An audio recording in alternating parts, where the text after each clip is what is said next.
नमस्कार दोस्तों, नायक career classes channel पर आप सभी का एक बार पुनः स्वागत है।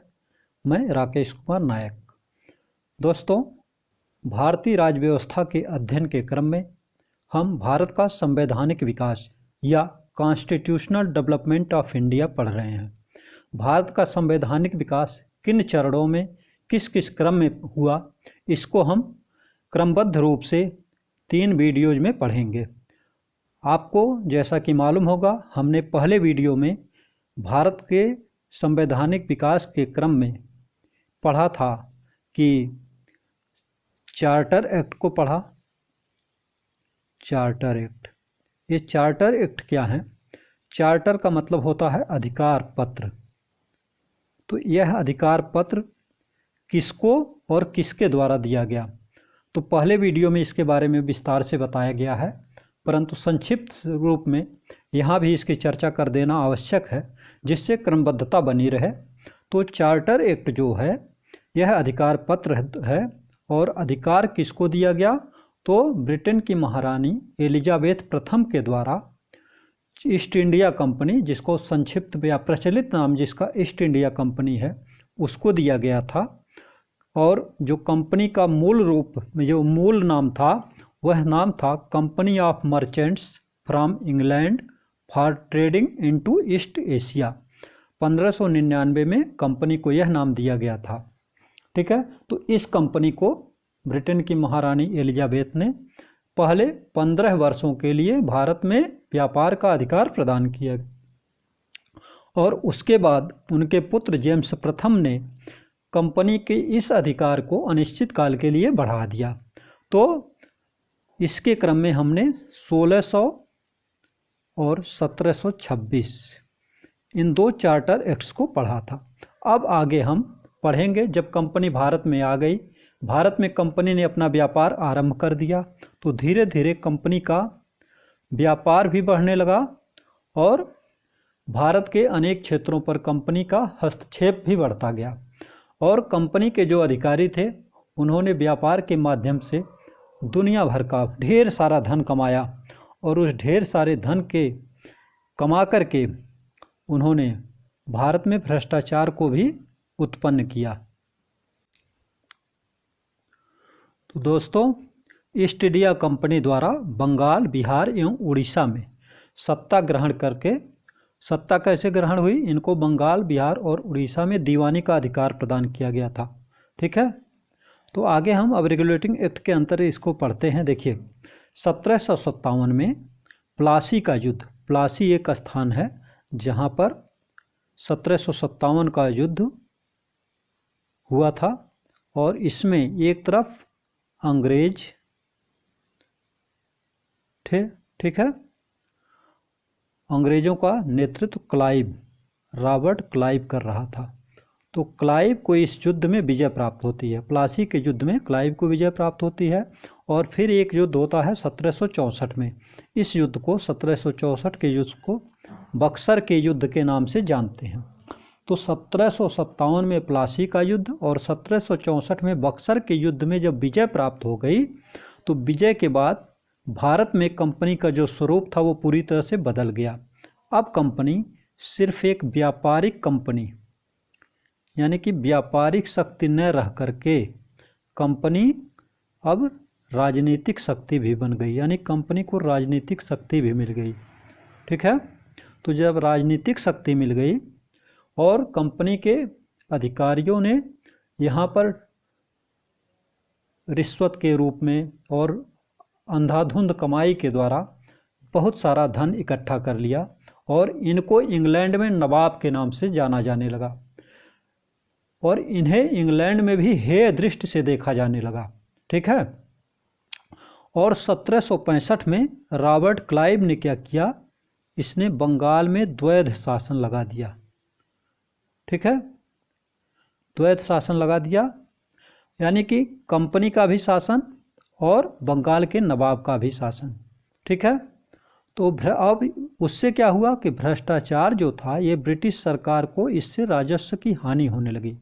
देखिए, कंपनी के अधिकारी तो दिनों दिन धनाढ्य होते चले गए, लेकिन कंपनी क्या हुई?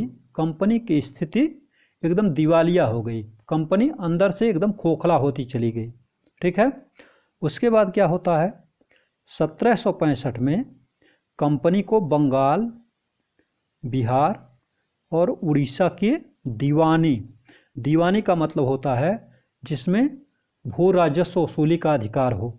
तो राजस्व का अधिकार और न्यायिक अधिकार ये दोनों प्राप्त हो गए थे। उसके बाद क्या हुआ, भारत में उनके क्षेत्रीय शक्ति बनने की प्रक्रिया शुरू हो गई। कंपनी जो है भारत में अलग अलग जगहों पर उस समय मुगल शासन चल रहा था, तो मुगल शासन के साथ साथ कंपनी भी भारत के क्षेत्रों पर अधिकार करने लगी। उससे क्या हुआ, प्रशासनिक अव्यवस्था हो गई। ठीक है। अराजकता, कंपनी के अधिकारी क्या करते थे, लोगों को परेशान करते थे, उनसे धन की वसूली करते थे, जनता का शोषण शुरू कर दिया, भ्रष्टाचार होने लगा और अपने लिए कंपनी के अधिकारियों ने अधिकाधिक धनार्जन करना शुरू कर दिया। ठीक है। अब उससे क्या होता है आगे देखते हैं। और इससे इंग्लैंड का जो सामाजिक एवं राजनीतिक जीवन था, इंग्लैंड के लोगों को माना जाता था कि वे सभ्य हैं, सामाजिक रूप से उनका आचार व्यवहार उत्तम है, लेकिन कंपनी के इन व्यापारियों को इंग्लैंड में सामाजिक एवं राजनीतिक जीवन प्रभावित होने लगा, क्योंकि कंपनी के व्यापारी, कंपनी के जो अधिकारी थे वह इंग्लैंड में जाकर के काफ़ी शान शौकत से बड़े बड़े मकान, बड़ी बड़ी गाड़ियाँ खरीद करके दिखावा करने लगे। तो इंग्लैंड के लोगों के बीच में भी इनके प्रति नफरत की भावना उत्पन्न होने लगी और इंग्लैंड में भी इनको हेय दृष्टि से देखा जाने लगा। और जब कंपनी राजनीतिक शक्ति बन गई तो उसमें अपने क्षेत्र को, अपनी सीमा को विस्तारित करने की भावना उत्पन्न हो गई। तो सीमा विस्तार, कंपनी के अधिकार क्षेत्र में जो सीमा थी उसको विस्तारित करने की भावना आने के कारण कंपनी ने अपनी सीमा का विस्तार करना शुरू किया। और अत्यधिक व्यय, जब आप सीमा विस्तार करेंगे तो पड़ोसी देशों से, पड़ोसी राज्यों से या पड़ोसी सीमा पर जो भी लोग हैं उनके साथ आपको युद्ध करना पड़ता है। तो इससे अत्यधिक व्यय होने लगा और कंपनी का जो आर्थिक स्थिति थी वो कमज़ोर होने लगी, यानी कि आर्थिक कठिनाई उत्पन्न होने लगी। सैन्य व्यवस्था, विस्तृत प्रदेश का प्रशासन, जब सीमा बढ़ेगी तो आपको काफ़ी बड़े क्षेत्र पर, काफ़ी बड़े क्षेत्रफल पर आपको शासन करना पड़ता है, उनका नियंत्रण करना पड़ता है। कर्मचारियों को वेतन, आर्थिक कठिनाई होने लगी।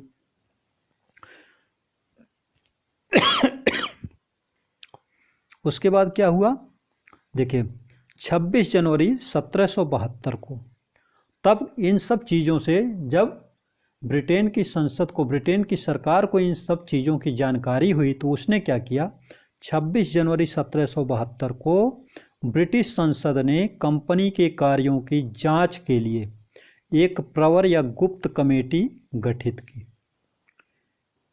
1773 में कंपनी ने ब्रिटिश संसद को आर्थिक सहायता के लिए प्रस्ताव भेजा और इसी बीच क्या हुआ, 26 जनवरी 1772 को एक तरफ ब्रिटेन की संसद ने कंपनी के कार्यों की जांच के लिए एक कमेटी गठित की और उसी तरफ उसी समय कंपनी जब दिवालिया होने लगी तो कंपनी ने ब्रिटेन की संसद से आर्थिक सहायता के लिए एक प्रस्ताव भेजा।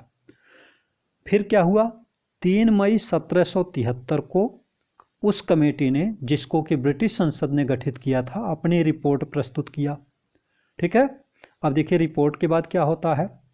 उसके बाद तत्कालीन प्रधानमंत्री लॉर्ड नॉर्थ, उस समय प्रधानमंत्री कौन था, लॉर्ड नॉर्थ, ने 18 मई 1773 को कंपनी पर नियंत्रण संबंधी अपना विधेयक प्रस्तुत किया। ठीक है। और यही विधेयक रेगुलेटिंग एक्ट कहलाया। ठीक है। तो रेगुलेटिंग एक्ट की पृष्ठभूमि आपको समझ में आ गई होगी कि किस तरह से रेगुलेटिंग एक्ट का लॉर्ड नॉर्थ ने 18 मई 1773 को कंपनी के नियंत्रण पर से संबंधित अपना विधेयक प्रस्तुत किया तो यही विधेयक रेगुलेटिंग एक्ट कहलाया। अब अगर आपसे कोई पूछे कि रेगुलेटिंग एक्ट से आप क्या समझते हैं, तो आप कह सकते हैं, आप उनको समझा सकते हैं कि कंपनी को आरंभ में व्यापार करने के लिए भारत भेजा गया, लेकिन कंपनी के अधिकारियों के द्वारा धनार्जन करने, भ्रष्टाचार करने के कारण कंपनी की साख खत्म हुई, कंपनी की साख पर धब्बा लगा और कंपनी के कार्यों पर नियंत्रण करने के लिए ब्रिटेन के प्रधानमंत्री लॉर्ड नॉर्थ ने 18 मई 1773 को जो विधेयक प्रस्तुत किया उसे ही रेगुलेटिंग एक्ट के नाम से जाना जाता है। ठीक है, चलिए आगे देखते हैं।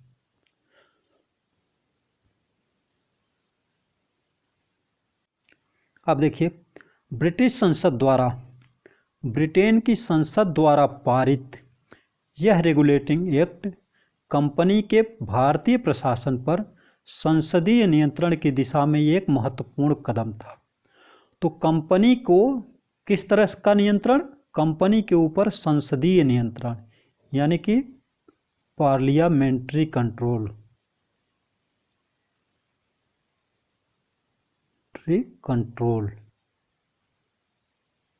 ठीक है। तो ब्रिटेन की संसद के द्वारा कंपनी के भारतीय प्रशासन पर संसदीय नियंत्रण की दिशा में उठाया गया यह एक महत्वपूर्ण कदम था।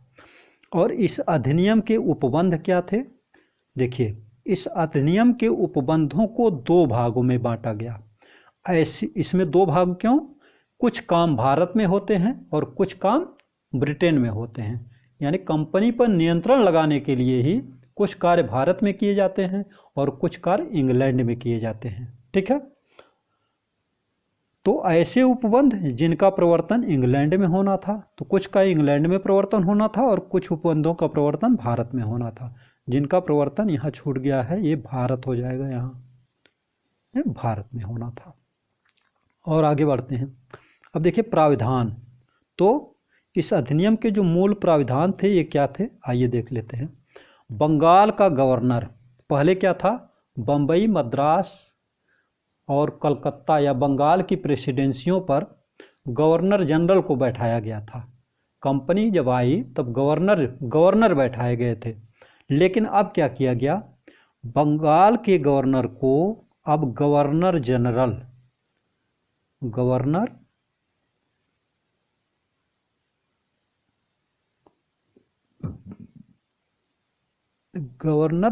के नाम से जाना जाने लगा। यानी कि बंगाल का गवर्नर जो था अब गवर्नर जनरल हो गया। लेकिन मद्रास और बम्बई के जो गवर्नर थे वह गवर्नर ही रहे, उनके नाम में या उनके अधिकार में कोई परिवर्तन नहीं किया गया। वारेन हेस्टिंग्स को प्रथम गवर्नर जनरल बनाया गया। प्रथम गवर्नर, ये अक्सर पूछ लिया जाता है कि बंगाल में प्रथम गवर्नर जनरल कौन बना, तो वारेन हेस्टिंग्स प्रथम गवर्नर जनरल बना। बम्बई एवं मद्रास प्रेसिडेंसी के गवर्नर को इसके अधीन कर दिया गया। किसके अधीन कर दिया गया? बंगाल के अधीन। ठीक है, तो बंगाल के अधीन बम्बई और मद्रास प्रेसिडेंसी के गवर्नरों को इनके अधीन, यानी कि अब जो है बंगाल की गवर्नर जनरल का इनके ऊपर नियंत्रण हो गया। ठीक है, आगे देखिए। सैन्य एवं वित्तीय मामलों को छोड़कर शेष मामलों में बंगाल के गवर्नर जनरल की अनुमति आवश्यक कर दी गई। तो सैन्य एवं वित्तीय का मतलब है कि अगर किसी से युद्ध करना पड़े, अचानक मान लीजिए कि युद्ध की जरूरत पड़ जाए, तो उसके लिए जब तक आप बंगाल के गवर्नर जनरल से अनुमति प्राप्त करेंगे तब तक पता चलेगा कि दूसरे राज्य के द्वारा आपके ऊपर आक्रमण कर दिया जाए। तो ऐसी स्थिति में सैन्य एवं वित्तीय मामलों को छोड़ दिया गया और शेष मामलों पर कानून बनाने के लिए मद्रास एवं बम्बई के गवर्नर को बंगाल के गवर्नर जनरल की अनुमति प्राप्त करनी आवश्यक कर दी गई।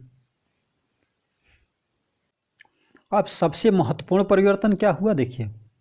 गवर्नर जनरल की सहायता के लिए, किस गवर्नर जनरल को? बंगाल के गवर्नर जनरल की सहायता के लिए एक 4 सदस्यीय कार्यकारी परिषद बनाई गई, जिनका निर्णय बहुमत के आधार पर आधारित था। गवर्नर जनरल की सहायता के लिए 4 सदस्यीय कार्यकारी, यानी कि गवर्नर जनरल को मिला करके अब कुल 5 लोगों के द्वारा कानून बनाया जाएगा। ठीक है। इन 5 लोगों में अगर मान लीजिए कि 3 लोग एक तरफ हो जाएं, 2 लोग एक तरफ हो जाएं, तो 3 लोगों के द्वारा जिस मत पर या जिस कानून पर अपना निर्णय दिया जाएगा वह मान्य होगा और इन लोगों का निर्णय मान्य नहीं होगा। यानी कि बहुमत जो है वह 3 लोगों के पास है। लेकिन अगर मान लीजिए कार्यकारी के चारों सदस्य 2-2 के साथ हो जाते हैं, 2 एक तरफ और 2 एक तरफ, तब इसमें गवर्नर जनरल का निर्णय महत्वपूर्ण हो जाता है और वह जिस पक्ष में अपना निर्णय देता है उस पक्ष का बहुमत मान लिया जाता है। ठीक है। आगे देखिए, कार्यकारिणी जो थी, कार्यकारी गठित की गई थी, इनको कोर्ट ऑफ डायरेक्टर की संस्तुति पर ब्रिटिश संसद द्वारा ही हटाया जा सकता था। कार्यकारिणी में जो चुने गए सदस्य थे, इनको हटाने के लिए कोर्ट ऑफ डायरेक्टर की संस्तुति पर ब्रिटिश संसद द्वारा ही हटाया जा सकता था। आगे कोर्ट ऑफ डायरेक्टर और कोर्ट ऑफ प्रोप्राइटर्स के बारे में हमने पिछले वीडियो में पढ़ा था। कोर्ट ऑफ प्रोप्राइटर्स क्या होते हैं? ऐसे लोग होते हैं जिनका कंपनी में 1000 पाउंड से अधिक का शेयर होता है और इनके द्वारा कोर्ट ऑफ डायरेक्टर्स की नियुक्ति या उन्हीं में से कोर्ट ऑफ डायरेक्टर को चुना जाता है। और कोर्ट ऑफ डायरेक्टर में 24 सदस्य होते हैं। ठीक है। कोर्ट ऑफ डायरेक्टर में 24 सदस्य होते हैं। इनमें से एक अध्यक्ष और एक उपाध्यक्ष, और इनका जो अध्यक्ष होता है वह कंपनी का मुख्य कार्यकारी अधिकारी यानी कि चीफ एग्जीक्यूटिव ऑफिसर होता है और इंग्लैंड में रह करके वह कंपनी का प्रशासन देखता रहता है। अब देखिए आगे बढ़ते हैं। तो कोर्ट ऑफ डायरेक्टर के द्वारा कार्यकारिणी के सदस्यों को हटाया जा सकता था। अब गवर्नर जनरल की कार्यकारिणी में कौन कौन सदस्य चुने गए थे यह देखिए। कार्यकारिणी परिषद के 4 सदस्य थे। कितने थे? 4 सदस्य। इनके नाम अक्सर पूछ लिया जाता है, इसलिए हमने नाम यहाँ पर लिख दिया है, आप इस नाम को देख लीजिए। पहला नाम था फिलिप फ्रांसिस क्लेवरिंग, मॉनिसन और बोरवेल। बोरवेल जो था यह एकमात्र सदस्य था जो भारत में ही काम कर रहा था और इसको कार्यकारिणी का सदस्य बना दिया गया था। बाकी फिलिप फ्रांसिस क्लेवरिंग और मॉनिसन ये तीनों इंग्लैंड में थे। इंग्लैंड से इनको भारत लाया गया था और भारत ला करके कार्यकारिणी का सदस्य इनको बनाया गया था। एक चीज़ और महत्वपूर्ण है, इसमें जो फिलिप फ्रांसिस था यह जो था यह गवर्नर जनरल का घोर विरोधी था। तो जब कोई व्यक्ति घोर विरोधी होगा तो किसी कानून पर वह प्रायः आप देखेंगे कि जिस तरफ गवर्नर जनरल रहेगा उसके विपक्ष में ही वह खड़ा पाया जाएगा। ठीक है। और वारवेल जो था यह गवर्नर जनरल यानी वारेन हेस्टिंग्स का समर्थक था। यह समर्थक था। तो एक महत्वपूर्ण निर्णय ये हुआ कि कार्यकारिणी परिषद की स्थापना की गई गवर्नर जनरल की सहायता के लिए। अब क्या हुआ? कार्यकारी परिषद की स्थापना से देखिए मतलब एक तरह से हम कार्यपालिका की स्थापना करने की ओर आगे बढ़ रहे हैं। तो रेगुलेटिंग एक्ट ऑफ 1773 से एक महत्वपूर्ण कार्य हुआ कि हम कार्यकारिणी यानी कि कार्यपालिका की ओर आगे बढ़ रहे हैं। और दूसरा महत्वपूर्ण कार्य क्या हुआ? देखिए ये भारत में हो रहा है। कलकत्ता में एक सुप्रीम कोर्ट की स्थापना की गई। ठीक है। सुप्रीम कोर्ट में एक मुख्य न्यायाधीश एवं 3 अन्य न्यायाधीश थे, यानी कि 1+3 कुल कितने लोग? 4 लोग। 1774 में ये कब हुई थी? 1774 में कलकत्ता में एक सुप्रीम कोर्ट की स्थापना की गई। इस सुप्रीम कोर्ट में एक मुख्य न्यायाधीश और 3 अन्य न्यायाधीश को बनाया गया। सर एलिजा इम्पे इनको प्रथम मुख्य न्यायाधीश, सर एलिजा इम्पे को प्रथम मुख्य न्यायाधीश बनाया गया और 3 अन्य न्यायाधीश थे। वे कौन थे? देखिए 3 अन्य न्यायाधीश चैम्बर्स, लिमेस्टर और हाइड। चैम्बर, लिमेस्टर और हाइड ये 3 अन्य न्यायाधीश थे। और क्या प्राविधान थे? सुप्रीम कोर्ट के निर्णय के विरुद्ध इंग्लैंड स्थित प्रीवी काउंसिल में ही अपील की जा सकती थी। यानी कि भारत में जो कंपनी का कार्य चल रहा था उस पर सुप्रीम कोर्ट का यदि कोई निर्णय होता तो कंपनी का कोई भी व्यक्ति या भारत का कोई व्यक्ति उसके विरुद्ध इंग्लैंड स्थित प्रीवी काउंसिल में ही अपील कर सकता था, अन्य किसी न्यायालय में अपील करने का अधिकार नहीं था। कंपनी के कर्मचारियों को दान एवं उपहार लेने पर प्रतिबंध लगा दिया गया। यानी कि कंपनी की रेपुटेशन जो खराब हो रही थी, जो इमेज या साख कंपनी की धीरे धीरे खत्म होती जा रही थी, खराब होती जा रही थी, उसको देखते हुए कंपनी के कर्मचारियों को दान एवं उपहार, यानी कि न तो वे किसी से दान ले सकते हैं और न ही उपहार ले सकते हैं, और बिना लाइसेंस व्यापार पर प्रतिबंध। यानी कि अगर आपको व्यापार करना है तो आपको इंग्लैंड से, संसद से लाइसेंस प्राप्त करके तभी आप व्यापार कर सकते हैं। अब देखिए इन जो परिवर्तन हुए इनका क्या प्रभाव हुआ। ठीक है, प्रभाव कोर्ट ऑफ डायरेक्टर के माध्यम से ब्रिटिश सरकार का कंपनी पर नियंत्रण सशक्त हो गया।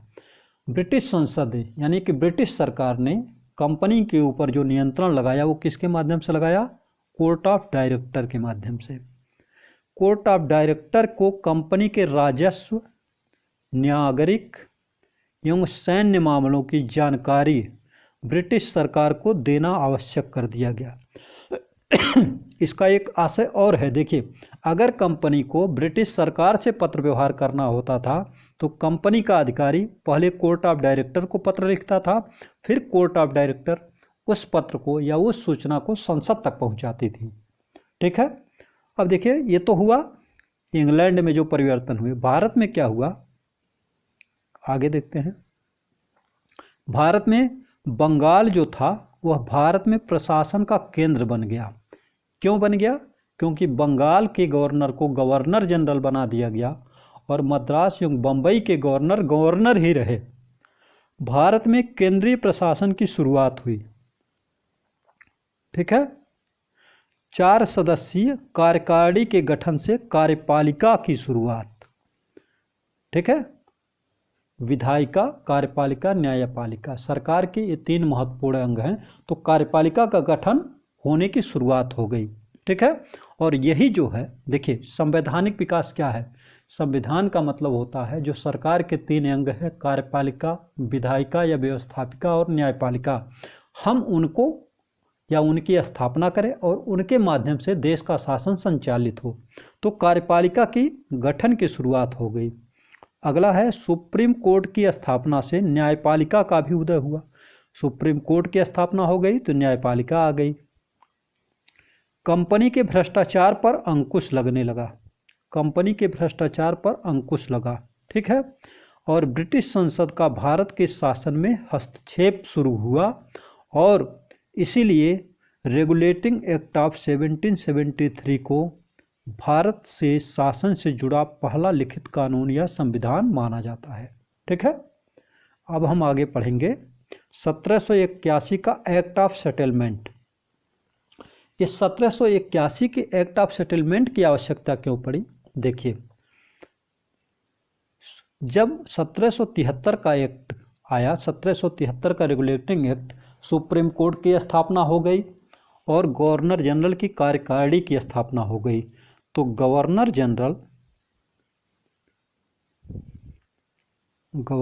जनरल और सुप्रीम कोर्ट में खींचतानी होने लगी। ठीक है, सुप्रीम कोर्ट कहती थी कि मैं आपसे बड़ी हूँ और गवर्नर जनरल कहता था कि मैं बड़ा हूँ। मतलब गवर्नर जनरल को कानून बनाने का भी अधिकार था। ठीक है, कुछ हद तक कानून बनाने का अधिकार और कानूनों का पालन कराने का अधिकार। ठीक है, लेकिन सुप्रीम कोर्ट कहती थी कि जो भी कानून आप बनाएंगे आप उसको लागू करने से पहले उस पर हमारी सहमति लेनी होगी। ठीक है, तो इस तरह से दोनों के बीच तकरार होने लगी। और क्या हुआ, जैसा कि मैंने पिछले वीडियो में आपको बताया कि नहीं, इसी वीडियो में पीछे आपको बताया मैंने कि फ्रांसिस जो था, कार्यकारिणी का जो एक सदस्य था फिलिप फ्रांसिस, वह गवर्नर जनरल का विरोधी था। तो इससे भी कंपनी के अधिकारियों को यानी कि गवर्नर जनरल को सुविधापूर्ण ढंग से काम करने में असुविधा होने लगी। तो इससे भी जो मुसीबतें आई, जो दिक्कतें आई, जो कमियां आई, उनको दूर करने के लिए, उन कमियों को सहज करने के लिए 1781 का ये एक्ट ऑफ सेटलमेंट इसको लाया गया। यह देखिए, इसको बंगाल जुडिकेचर एक्ट 1781 के नाम से जाना जाता है। इसका एक नाम है बंगाल जुडिकेचर एक्ट 1781। यह एक्ट 1773 के एक्ट की कमियों को दूर करने के लिए लाया गया था। पृष्ठभूमि क्या है इसकी? कार्यपालिका और न्यायपालिका का संघर्ष। कार्यपालिका कौन? गवर्नर जनरल प्लस उसकी कार्यकारिणी के 4 सदस्य वीएस सुप्रीम कोर्ट। क्यों ये संघर्ष हुआ? क्योंकि कार्यपालिका के निर्णय न्यायपालिका के पुनरीक्षण के दायरे में आते थे, लेकिन गवर्नर जनरल और उसकी कार्यकारिणी ने यह कहा कि नहीं, हमारे निर्णय स्वतंत्र हैं, स्वयंभू हैं। ठीक है, तो प्रावधान देखिए क्या हुआ। बंगाल के गवर्नर जनरल की परिषद को न्यायपालिका से मुक्त किया गया। बंगाल के गवर्नर जनरल और उसकी परिषद यानी कि जो 4 सदस्य थे उनको न्यायपालिका से मुक्त कर दिया गया। न्यायपालिका से राजस्व अधिकार छीन लिए गए। ठीक है,